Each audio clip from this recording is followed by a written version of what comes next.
Welcome to The Craft. I'm your host, May Globus.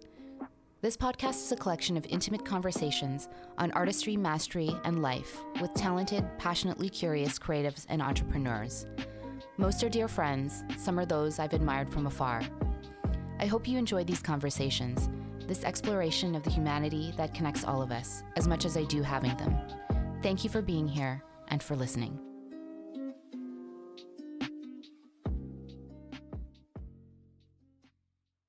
This episode is brought to you by Before, an incredible new self-care brand that just launched their first products, a line of purifying toothpastes.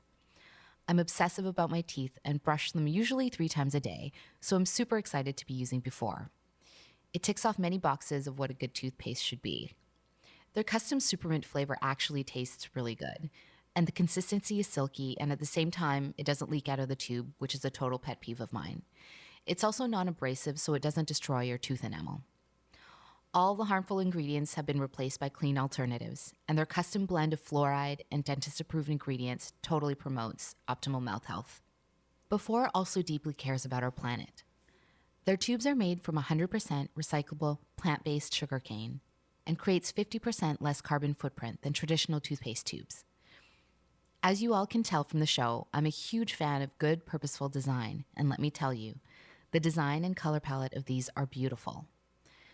The tube stands upright on your counter and makes your bathroom look minimal and chic. Visit their website, before.com, and enter the code CRAFT10, CRAFT10, to receive 10% off your entire purchase. One-time use per customer. I'm a huge fan of what they stand for. You won't be sorry, and your teeth and the planet will thank you. As a number of you know, I'm also a certified sound therapy practitioner and founder of Oto Healing, a sound therapy studio and practice. Sound has been a healing modality through many cultures for thousands of years. Oto's approach to sound is rooted in both art and science, the art being the history of sound, the science being quantum physics, biology, brainwave states, and more. All listeners of the show get 15% off their first private 1-hour session. Visit otohealing.com to book yours now. Commercial and documentary filmmaker Marko Roth has the soul of a storyteller.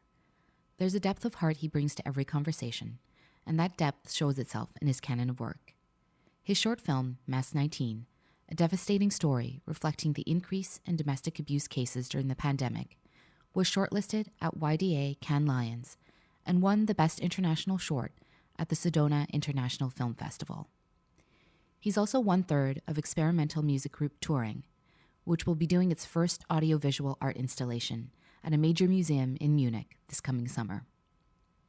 Born and raised in the suburbs of Frankfurt, where he still is today, Marko was a quiet and shy child who had many passions, all the sports, diving, and James Bond movies. His father was an engineer who frequently traveled, and his mother was a pharmacist. They met at 15 years old and are still married to this day. Preparing him and his brother for the world was something his father took seriously, and instilling an entrepreneurial sense in them was what his mother taught them young. He first discovered filmmaking at 16 years old, while on a high school exchange in Montreal. Buying his first camera once back in Germany, he began freelancing for a local radio station and the nightlife scene, before taking on an internship at a commercial film company in Hamburg, where he learned the technical while working on projects with Google, NGOs, and more. Freelance, though, called him back. In his early 20s, he was hired by a German travel agency to document his adventures around the world, from South Africa and Nepal to Greece and Morocco. Marko is now in the next phase of his creative path, with both his filmmaking and his foray into music with touring. In this conversation, we explore growing up with career-driven parents, the different expressions of love in a family, how to stay humane in the commercial filmmaking industry, his creative process and blending the commercial and documentary worlds in his film style, the 3 years he spent traveling the world and what he learned for himself, how his new project Touring blends music and storytelling, advice for budding film directors, what he's most proud of about his own journey, and much more.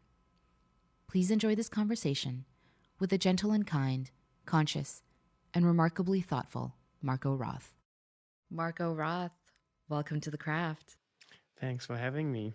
I'm really excited. It's my Very first podcast, so I'm a Yes. bit nervous. Are you nervous? Don't be. It's two friends chatting, which sort of True. takes me to how we connected, which is through Instagram. You reached out to me from Yeah, Germany, and yeah, you sort of just introduced yourself and the work that you do. And we had a nice conversation on video. And here you are. You're my first international podcast guest. So this is very exciting for nice. me. I feel honored.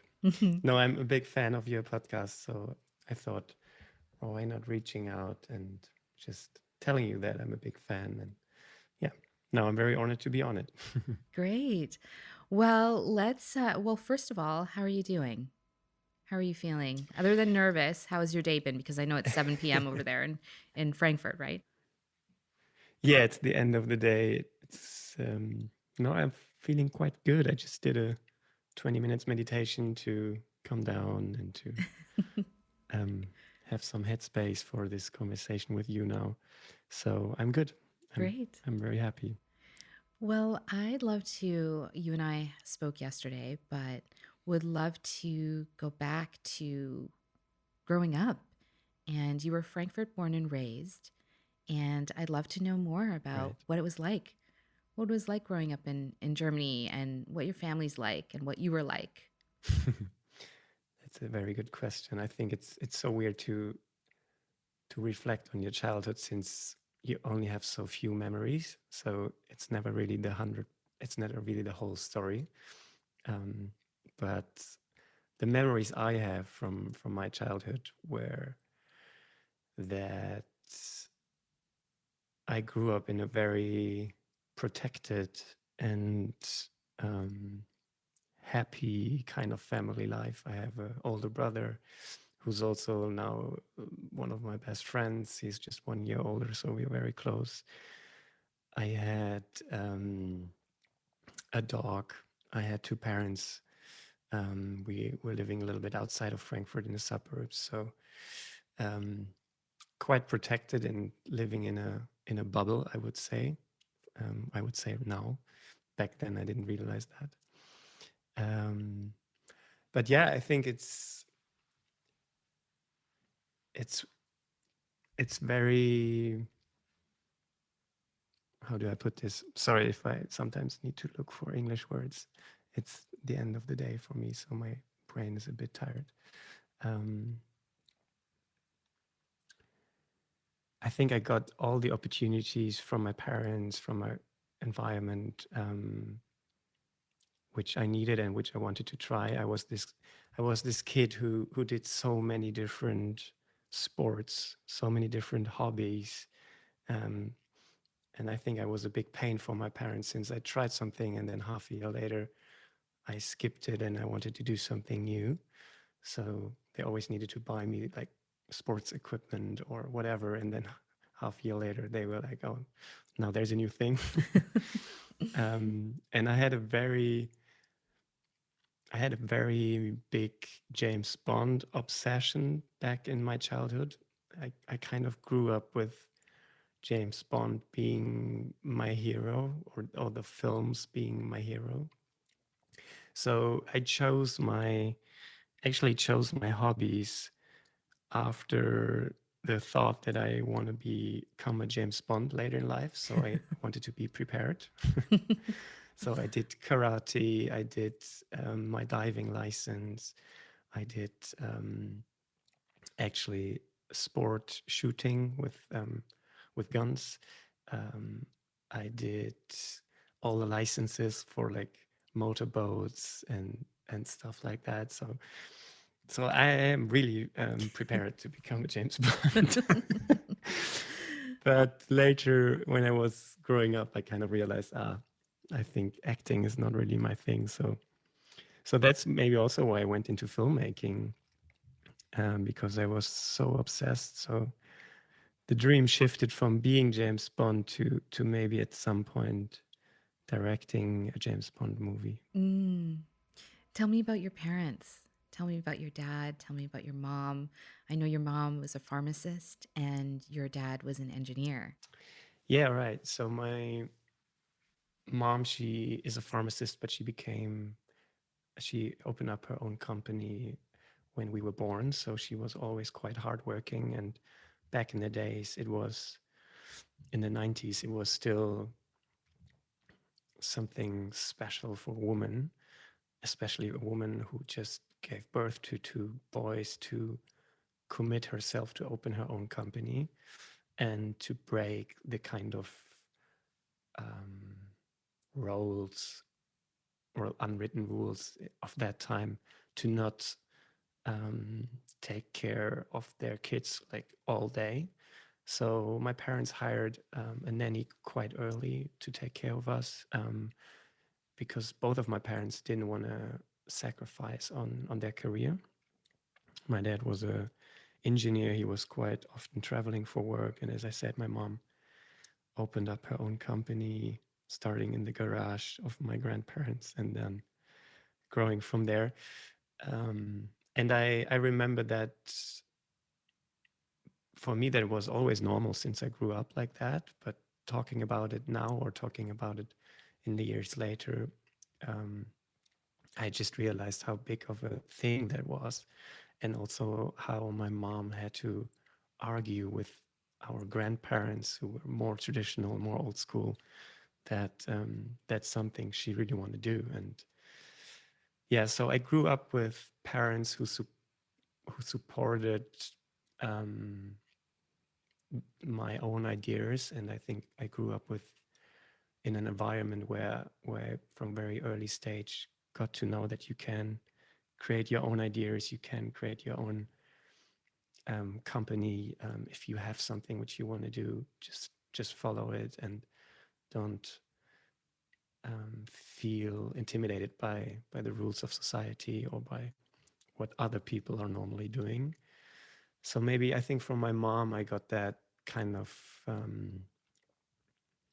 entrepreneurial sense. I mean, I've never been with a company. I've always been freelance. I've always worked for myself, basically. And my brother is the same. So I think both of us got that from my mom. Mm-hmm. But yeah, my parents,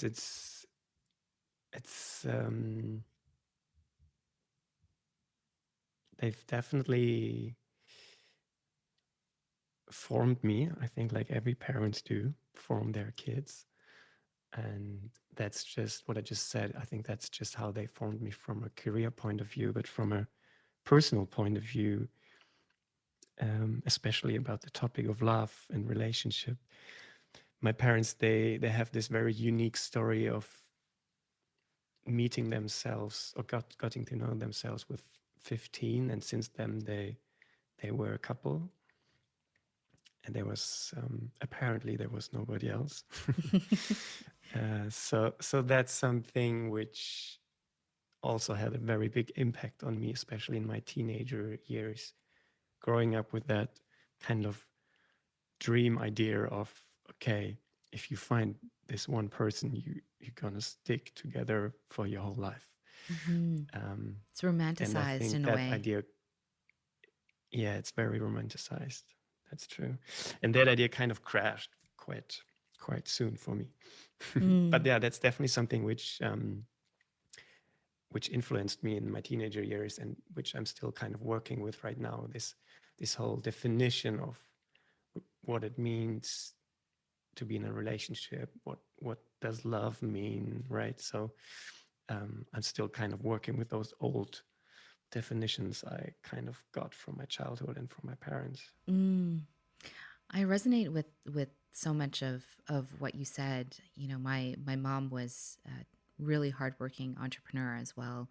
She owned 3 gas stations in the city that I grew up in, and so she was always Oh working. wow.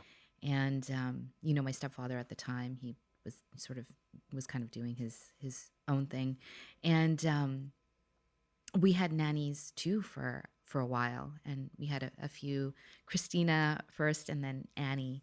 And yeah, just having that other presence in your life that's sort of raising you because your parent is off working.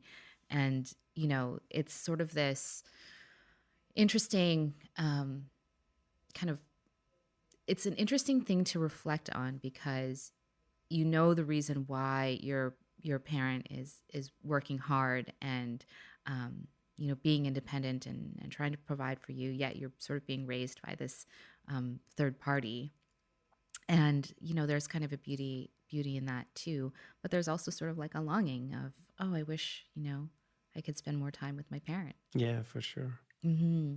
Yeah, I think for us, we were super lucky with our nanny. We always called her second grandma. So she's family now. So, but yeah, I totally agree. I think now reflecting over this time period, there were definitely times where I think I was missing some time with my dad or some time with my mom, or I was wishing to do homework with one of them and not with a nanny. Mm-hmm. Mm-hmm. Yeah, and I know that you were saying to me yesterday that your dad was the one that really instilled the practical knowledge and know-how so that you could be ready for the world. Yeah, he did. He definitely did. And I think that's the way how he expresses his love.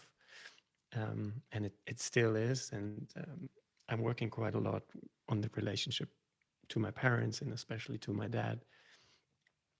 And I'm just realizing that it's so much harder for him to kind of express his emotions with words. And he's used to expressing his love or his care through other things. For example, nowadays, it's very funny. I have this kind of dictionary. I could start a dictionary of stuff he says and stuff he really means. Mm. So, for example, if I'm visiting my parents and I'm saying goodbye, then he always says, I'm gonna go out with you and gonna make sure you drive safe from the carport to the street. Mm. And I'm like, well, okay, it's a very calm road, but if you want, you can of course do that. And I think that's his way of saying, thanks for coming over, take care of yourself, I will miss you. Mm.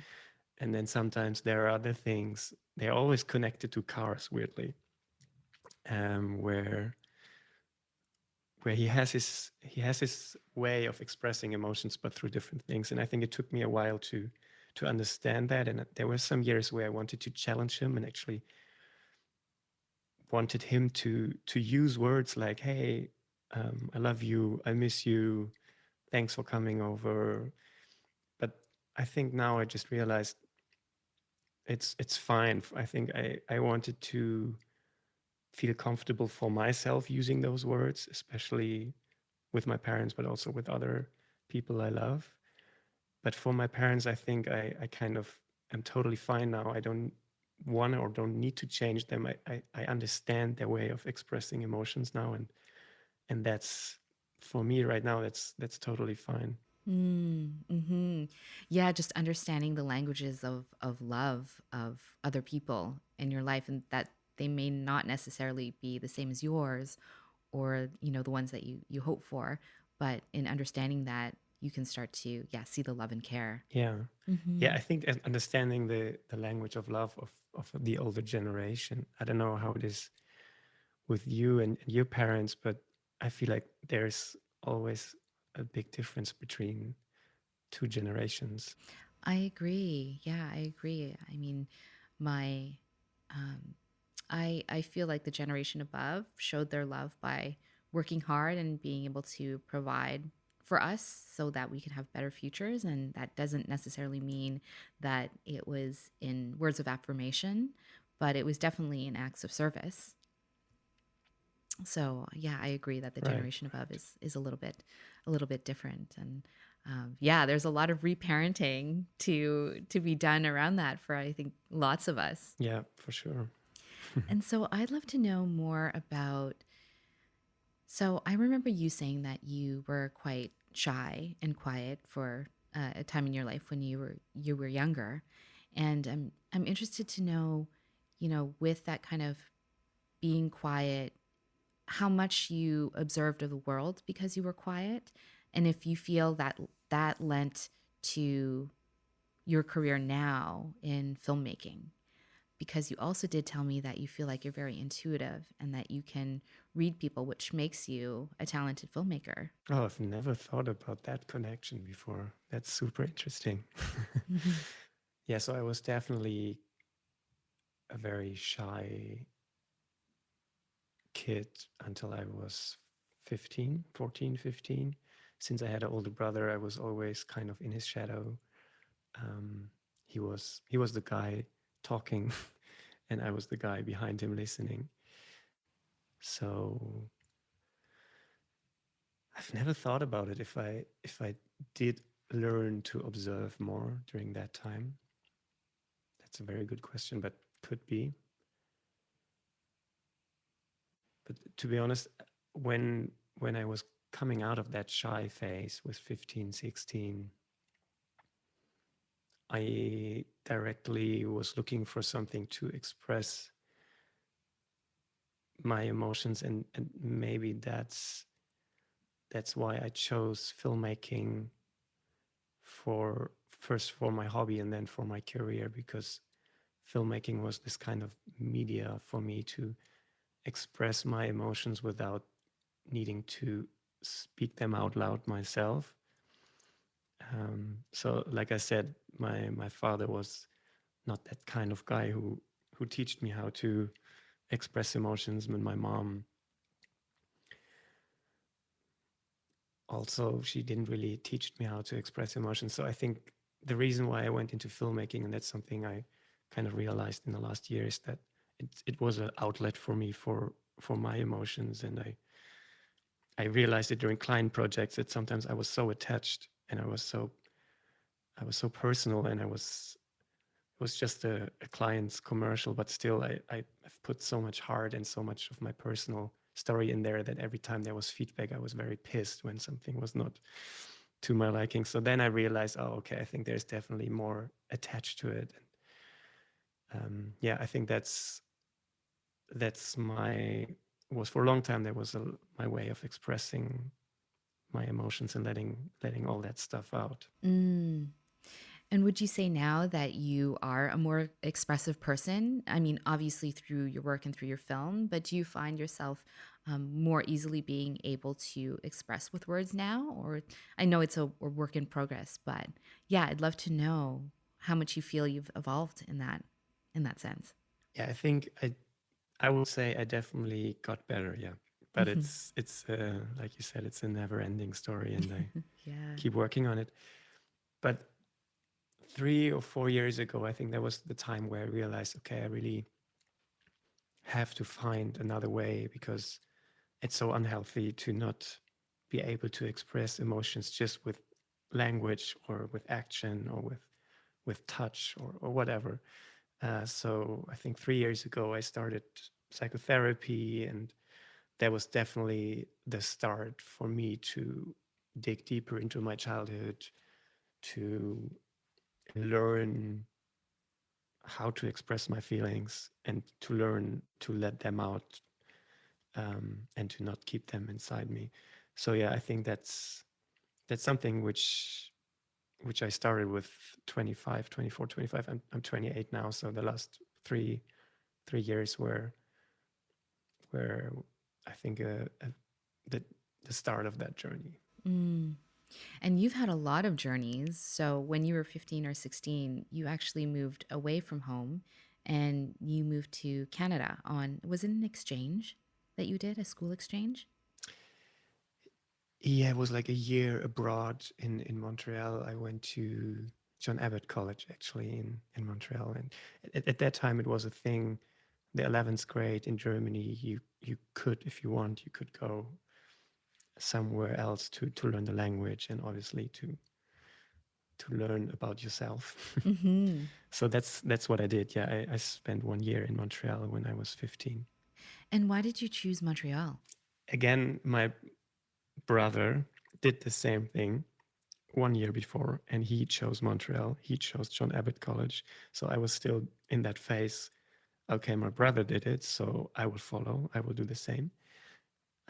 That's why I kind of choose or not choose. I just followed, just went into the footsteps of my brother. But it was the most amazing time. And for me, that was definitely the time where I finally got out of the shadow of my brother and found my character and started to develop my character and started to speak out to persons and people and not hiding behind someone else. So that was a very happy, important phase of my life. And it's also when you found filmmaking, like truly found it. Right. Yeah. In the college they had a class called filmmaking. So I just took it, and it was basically the beginning of me learning filmmaking. Back then we had those small DSLR cameras, the Canon 5D, and it was like a revolution back then because it could also film. It was originally a photo camera. And with that camera, you didn't have to spend lots of money, but you did have like very good opportunities. So in Montreal, that camera basically accompanied me through the whole year, and we had like stuff from the class which we had to do, where we had to learn about white balance and how to use a tripod and how to edit a film and all that basic stuff, which was great.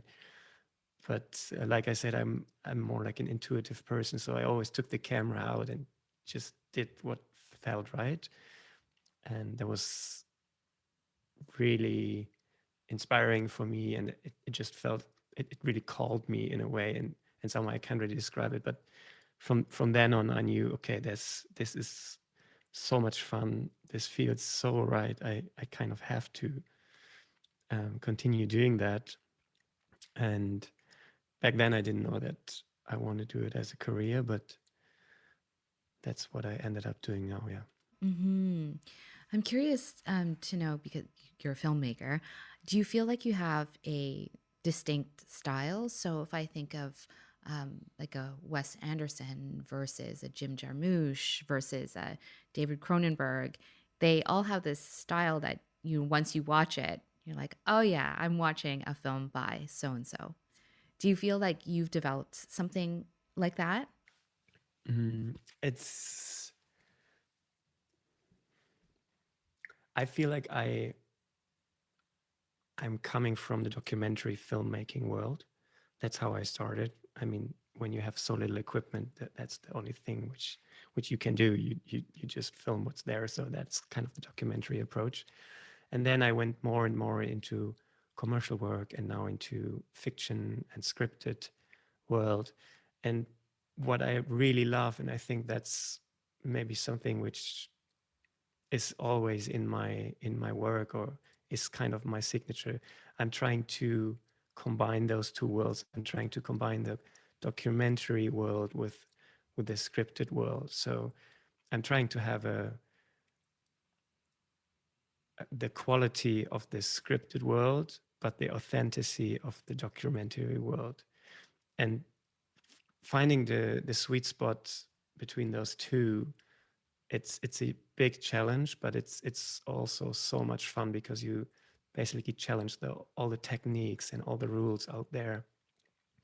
And in my opinion, that's what people are craving for, because they obviously want a high quality, but they also want to have something which feels real, right? Which feels like it's out of the real life. And yeah, and those two worlds, combining those two worlds, I think that's something I'm super interested in, and which kind of is the red thread through all my work, that you can tell they're always in the work is always influenced by those two worlds. Mm.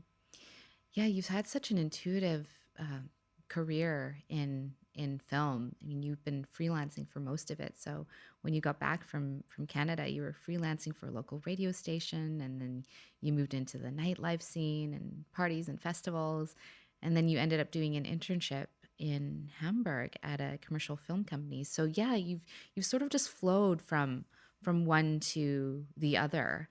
And yeah, I'd love to know more about like this kind of path that you've taken and what you've learned along the way about the industry, things that you like and things that, you know, if you had a magic wand that you would like to change or evolve. Yeah, right. I feel like if I could do it all over again, I would not go into the commercial industry. Um, that's something I learned during the internship when I was 19. So after I finished school in Germany, I went to Hamburg, like you said, and I did this 6 months internship at a big commercial production company.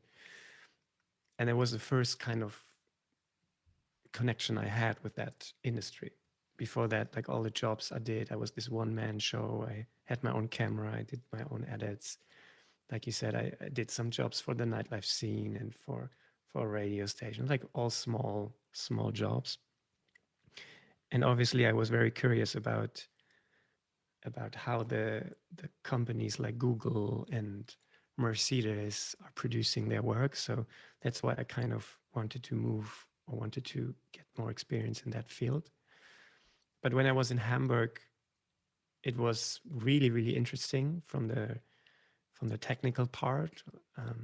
I got to be on really big sets for big companies, and I got to see like all the tools they used, and I got to see how big the crew was, and how professional everything was. So that was really, really interesting. But I think the downside for me was the how do I call it, the human side of things, and that this humanity was really missing, and that in a lot of situations I felt very, very sad and very much that this is not a life I wanna be living. So I'm talking about people are working so much and late during the day and on weekends, and they put everything in it just for that job or for that career. And at some point they're in this bubble. They've lost connection or track to the real world or to the world which is around them.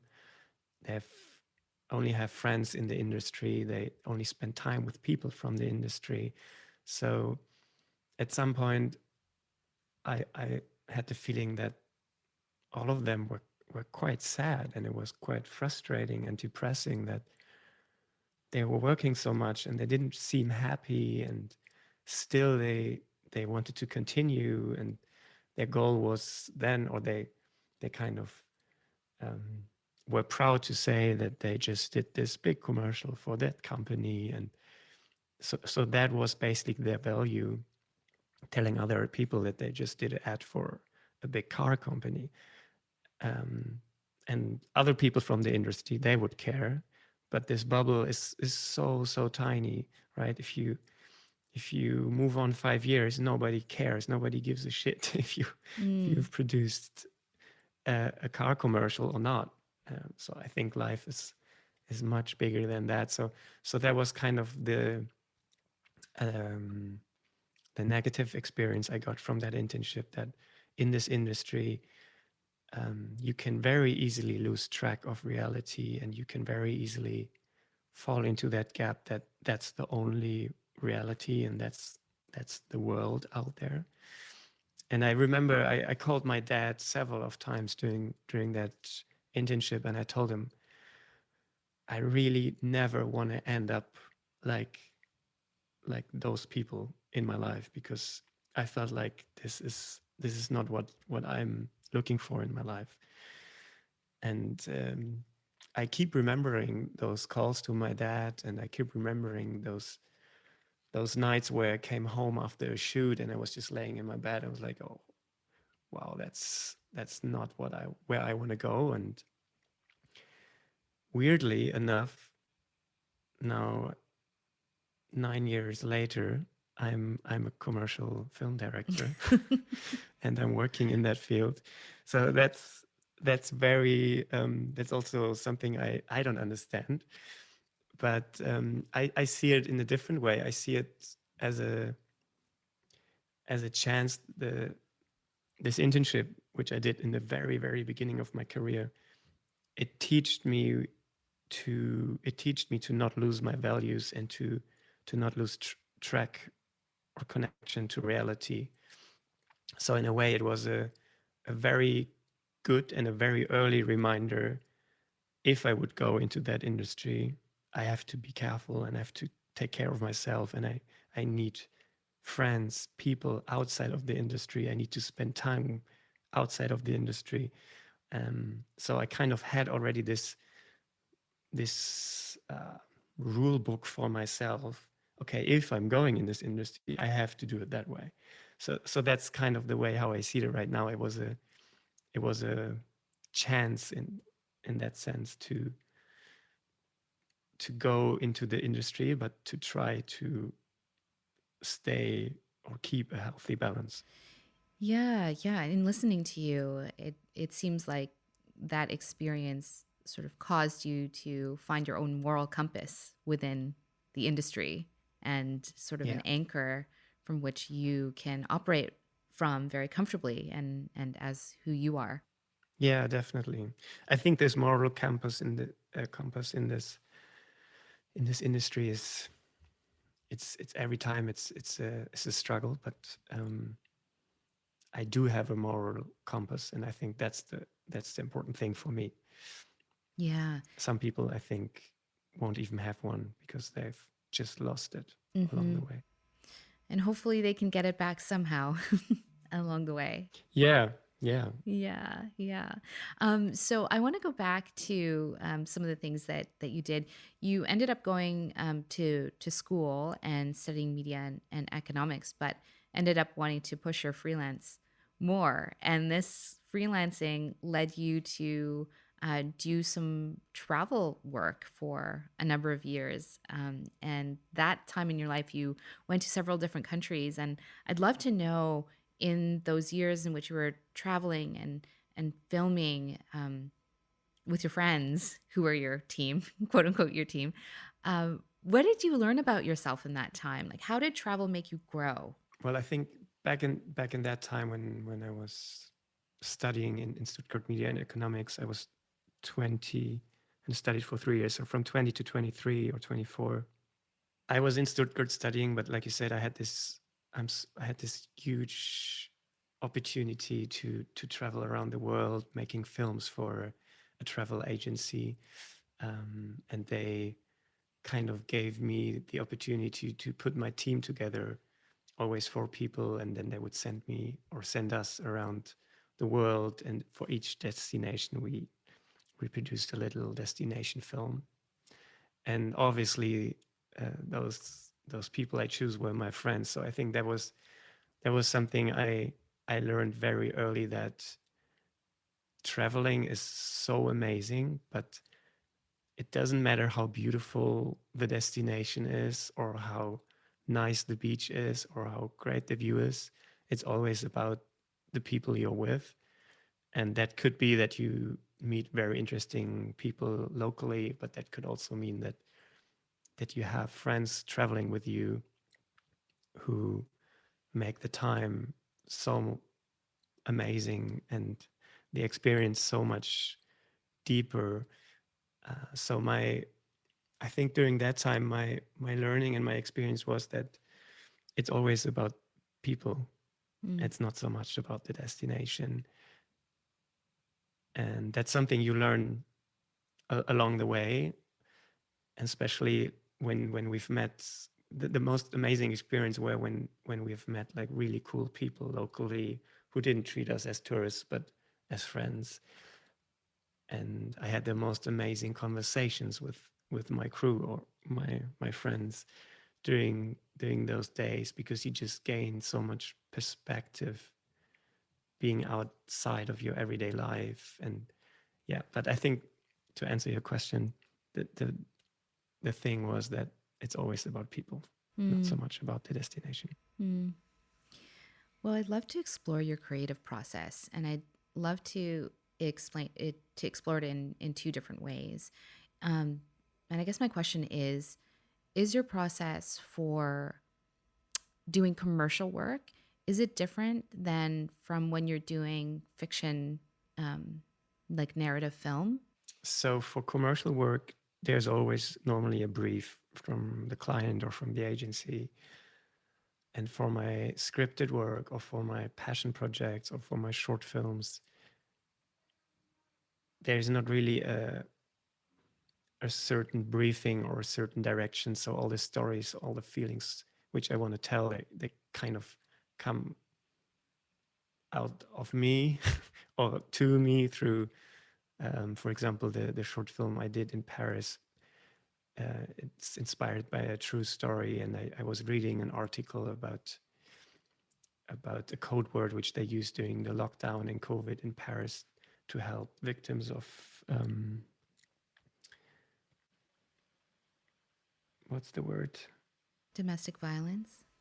Domestic abuse. Yeah. Yeah. So victims was a code word to help victims of domestic abuse getting help during lockdown. And I was reading that article, and basically then I knew, okay, that's so interesting. There's so much tension in that moment when they use that code word, and basically the next day I was writing the script. So it's very different in a way. And sometimes when you don't get a brief, it can be very overwhelming because you're 100% free, which also means you can go everywhere. You can try everything, you can create everything. And sometimes I'm sitting in front of this white page with that in my mind. Okay, now I could do basically everything. And then I don't get any words on the page because it's just too many possibilities. So sometimes I really like getting a brief and being restricted. But to answer your question, I think that's the biggest difference between commercial work and scripted work, that commercial work is always with a brief, which is fun sometimes as well. And scripted work is more free in terms of where the creativity or the story comes from. I'm curious to know, when you're in a place or when you look at an object or you meet a person, does a story about it start to form in your mind? Sometimes it does, sometimes it doesn't. So sometimes I'm really in that mood where I see something or I hear something, and I start creating that world in my head. I have this weird thing when I'm on airports or in airplanes. I put on my noise cancellation headphones, and I just walk through the airport and I observe, like, there are so many different actions and scenes happening. And then I change the soundtrack. So if I see, for example, a couple, I put on a romantic song, and then I kind of walk a little bit slower to observe them. And then you switch the song and the whole thing changes, the whole story and the whole world changes. So sometimes I do play around, especially with music, because music is like 50% of a film. But sometimes I'm also just there as a human being and not as a filmmaker. Right. Yeah. You just have to simply be as well sometimes, and not have to create narratives. Yeah, for sure. For anyone who wants to pick up a camera and begin to do visual storytelling, what would you tell them about being a film director? Do you have any wise words for them? I think what always helped me was to know that it's never about the equipment or the resources. Story is the strongest in filmmaking, and story, you can tell stories with your phone. You can tell stories with like the simplest thing which you normally have, right? Every phone, every smartphone has a camera. So that's something which helped me back in the days a lot, because you need to prove yourself in that industry. Nobody will believe you that when you say I'm a cameraman or I'm a director or I'm a filmmaker, but you haven't done anything. Nobody will believe you, or nobody will hire you or trust you with their work. So you always have to prove yourself. And I think there's this big misception of, yeah, but if I do something, I need this very expensive camera, and then I need a guy who's doing the lighting, and need a very good actor and actress. But sometimes you just need your phone, and I think everyone in this industry has an eye for that, and can tell if something is made with a story in mind and is made with talent. And that's something which really helped me in the beginning and is still helping me now. That, for example, now I'm trying to move more into the scripted world, which is a completely different industry to the commercial world. And I thought, okay, I proved myself in the commercial world. Now it should be a little bit easier for me to move into the scripted world. But basically, for me, I have to start all over again. I have to prove myself that I can tell longer stories, I can create longer films, and that's why I started all those short films 2 years ago. And it really helped me to just realize, okay, it's not about having lots of money and having the best contacts to the most talented people. It's just about, the most important thing is the story.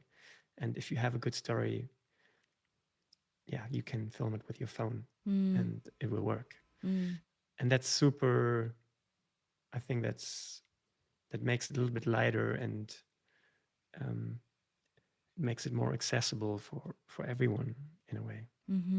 Right, right. Yeah, and I mean, congratulations. I know that Mask 19, which was the film that you created in Paris, was shortlisted at the Cannes Film Festival and also at the Sedona Film Festival. So Yeah. that's pretty huge. That must feel good. Yeah, no, it was really nice to get some attention for that film and about that whole topic, which is so important. So yeah, that was really, really nice.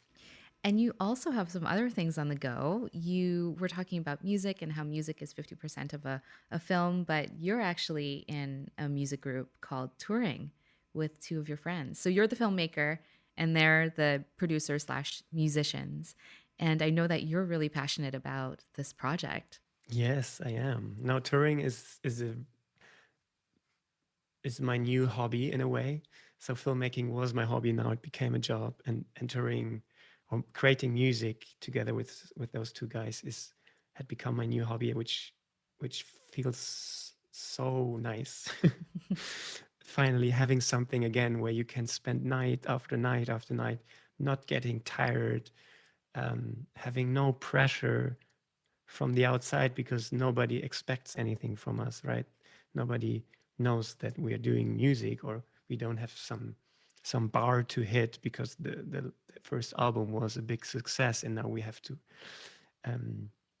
do an even bigger one. So this starting off with something new where there is no pressure on it financially or creatively just feels like a really nice thing to do, and feels like something I've been missing in the last year for sure. And touring is it's a fusion between electronic music and storytelling. That's why we are three people. We have two music producers and me, a film director who's not playing any instruments. So my role is basically making sure that we include storytelling into our music. And the way how we do it is that we describe ourselves more like a audio video art installation kind of project. So this summer we probably gonna have our first release concert in a very big museum in Munich in Germany. And I always felt so inspired by, if you combine music with visuals with story, so if you put all the elements together, it can have such a strong impact on the listener and on the audience. So that's something we're aiming for, and it's definitely an experiment, because it's not that there are tons of those combinations out there, but yeah, it's super fun, and it includes all the things I've done in the last years, all the stuff I've learned, but you need to abstract it in a way. So storytelling, I don't have actors or actresses, right? So you need to work with the audience in a way. So we're going to have a very interactive installation,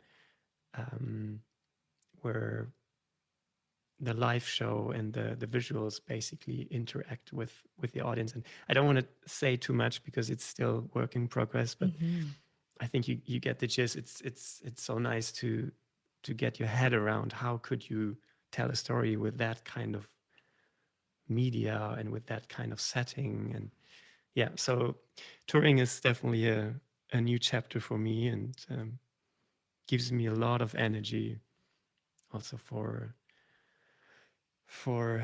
my everyday life, and to have something which it's worth spending night shifts with.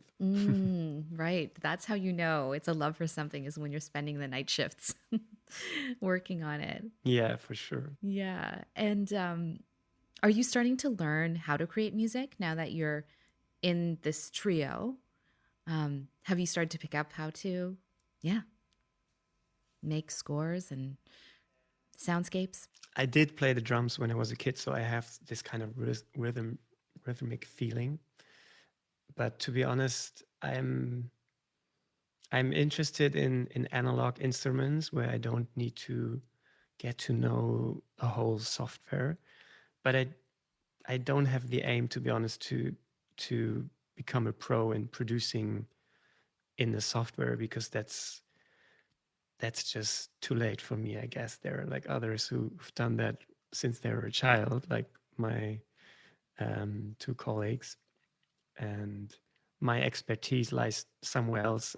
So I'm trying to focus on what I can bring into the project, and not so much on what I cannot do. And yeah, that's everyone brings something to the table, and music production side is on them, and the concept storytelling side is a bit more on me.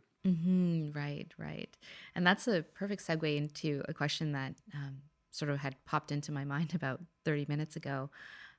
When you look at, and this is taking it back to film, you know, creating a film is an ecosystem. And, I often, at the end of a film, I will sit and I will watch the credits all the way to the end. And it always just, I'm always in awe of how many people it takes to make a film. And the reason why I watch the credits is to pay respect to everyone who was a part of it. And and there's so many titles that I didn't know existed when it comes to filmmaking. And I wonder, in your opinion, what is the job, what is the role, what is the magic that the filmmaker brings to the ecosystem of many others? What do you mean with the ecosystem? Yeah, just talking about the world of a film. Like, the ecosystem is just the film itself. Yeah, like the world of that particular film and all of the people who work on it, and who yeah, make up all the components of creating that film. So yeah, in your opinion, what is that magic? What is that flow that the filmmaker brings to everything else? Yeah, I think the most important thing is that you have a flow inside the crew, and that you understand each other, and that you feel each other. And that's the reason why, if you look at all the really, really big names, the big film directors, they always work with the same people. They always work with the same crew, because they know what the other person wants without needing to tell them, right? They know the chemistry works. So I think in the first years for me, during filmmaking or making films, it was about finding those people where the chemistry was right. And sometimes you have people where you click right away, and that's super fun. And sometimes you have people where there is a lot of tension, and then next project you maybe try someone else. but to answer your question, I think the most important thing on set for me is that there is the flow, that there is a very comfortable atmosphere. Everyone feels safe, everyone feels understood. And film is a lot about hierarchy. That's just how it had been the last years and how it still is. And it has a sense in a way because you're so on the clock that it wouldn't make any sense to have like 10 people deciding what to do. You need one guy or one woman, and then it just goes quicker. So there is a sense behind it, but the hierarchy is always a struggle for me because sometimes people feel that they're not treated fairly, or people feel that they're not heard. So I think for me, the challenge on set is to make sure that we are in the schedule, but still that everyone feels kind of heard, and nobody feels left out, and everyone feels like that we're creating this thing together right now. That's exactly what you said. If you look at the credits of a film, I couldn't do it without the person doing the catering. I couldn't do it without the guy driving our actors. So I think it's about being thankful and having respect for each role on set, no matter how big or low the role is, because it's an ecosystem with if one person is missing, the whole thing falls apart. So I'm always trying to remember that, and that's, in my opinion, the kind of young generation of filmmakers who do remember that, and who try to have a different tone on set. Because if you go way back, the old school guys, they're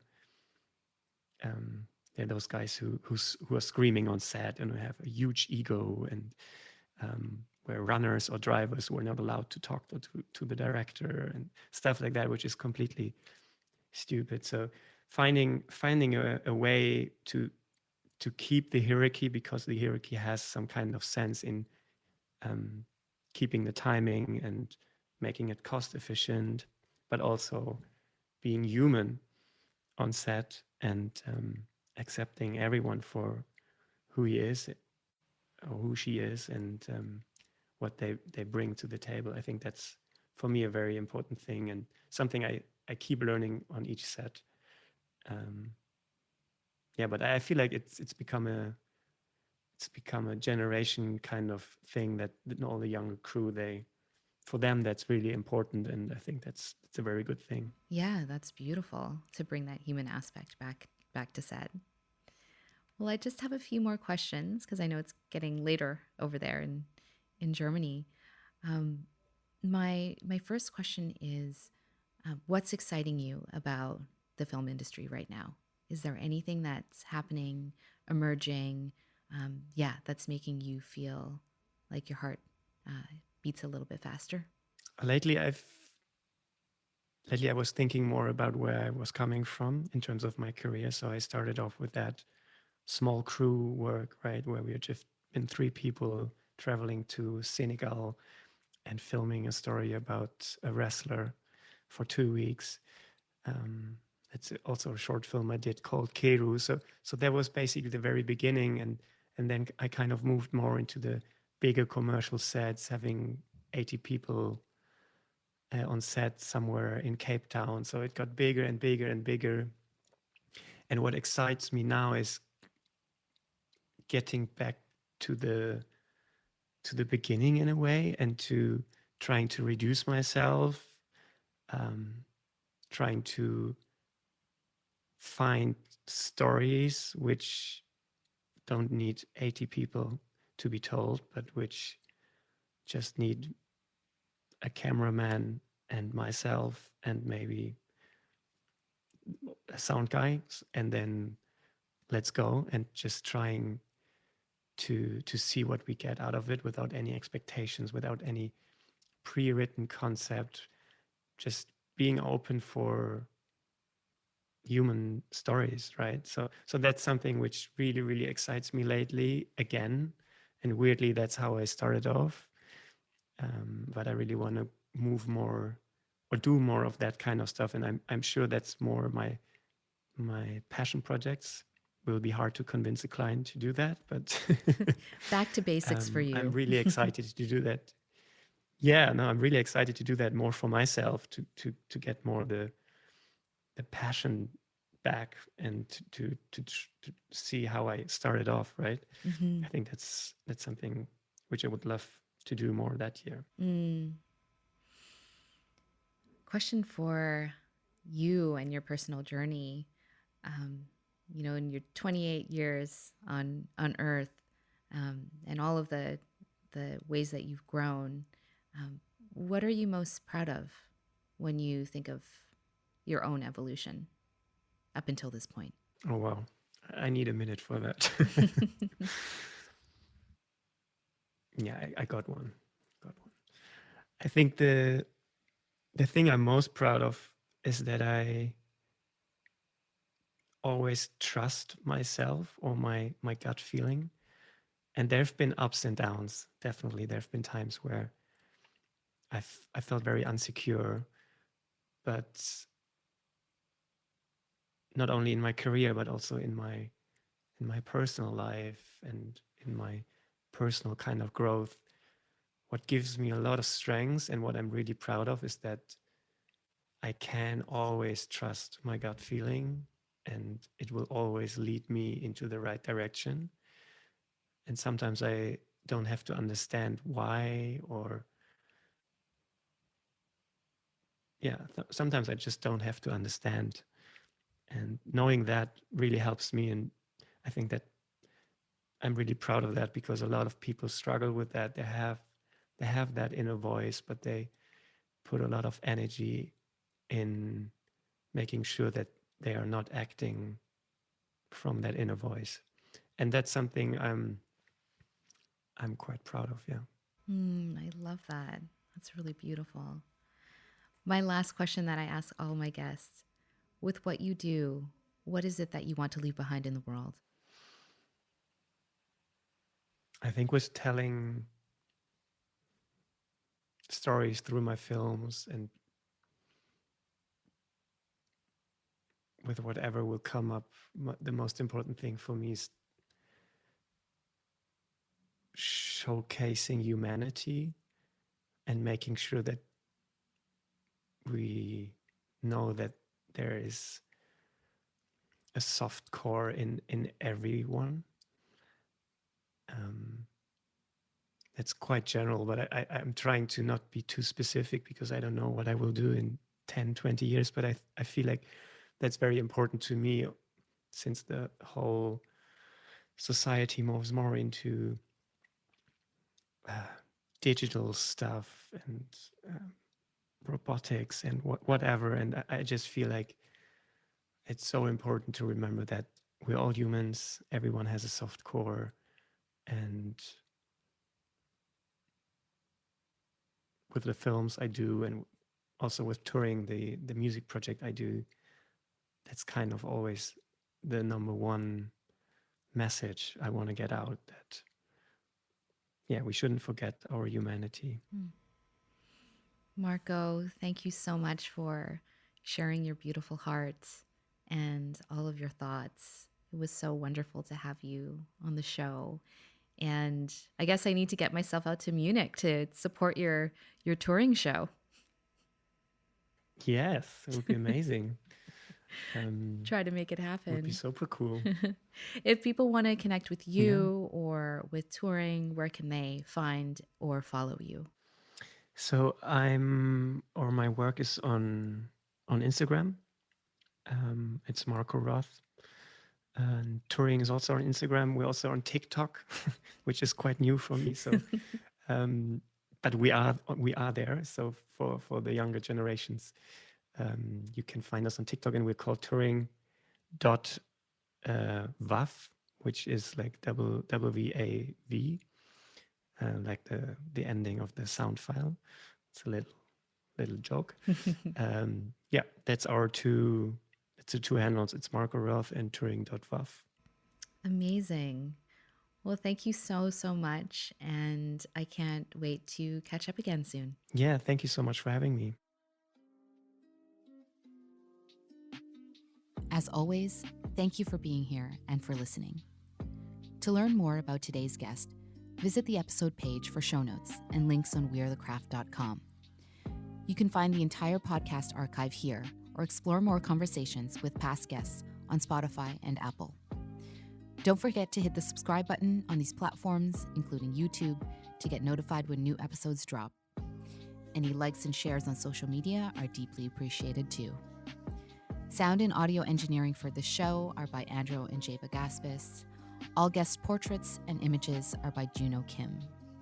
Appreciate you all and see you again soon.